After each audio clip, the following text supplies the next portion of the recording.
আসসালামু আলাইকুম viewers, welcome to Sourav blogs. তো আপনারা কেমন আছেন? আর আজকে ভিডিওটি হচ্ছে আজকে শুক্রবার, তাই বন্ধের দিন। তো আমার বন্ধু বান্ধবরা বলতেছে যে আসো আজকে ঘুরে আসি একটু। তো তাদের কথায় ঘর থেকে বের হলাম। আর একটা বিষয় হলো, এক রিস্কায় আমাদের দুজন ছাড়া আর অন্য কোনো প্যাসেঞ্জার উঠতে পারে না। তো এক রিস্কায় আমরা দুজন, আর অন্য রিস্কায় আছে আমাদের এক দুইজন বন্ধু। তো হাসি খুশিভাবে যাচ্ছিলাম। তো খুবই ভালো লাগতেছিল, কারণ অনেক বাতাস আর রাস্তাটা খুব সুন্দর ছিল। আর একটা বিষয় জানেন কি, রিস্কাওয়ালা মামা প্রচুর পরিমাণে রিস্কা চালাচ্ছিল।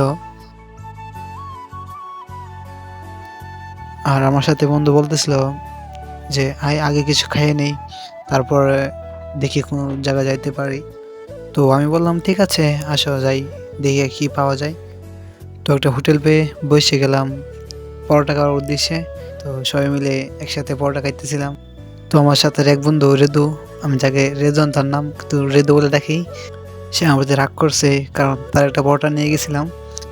তো আমি বলছিলাম তোর রাগ আমার কিছু আসা যায় না। পরে দেখি সে আমার দিকে তাকিয়ে আছে, তার রাগ ভেঙে গেছে। তো তখন আমার আরেক বন্ধু বলতেছিল স্পিড নেওয়ার জন্য। তো আমি বললাম নেও, সমস্যা নাই। কারণ হলো আমার তো খাইতে লেই হয়েছে, সমস্যা কি আমার? টাকার তো আর আমি দেবো না, কারণ তারাই নিয়ে আসছে আমারে। তো এই সেই বলে খাওয়া শেষ হলো। তো এই ছিল আজকের এই ভিডিও। সামনে আবার অন্য কোনো ভিডিও দেখা হবে ইনশাল্লাহ।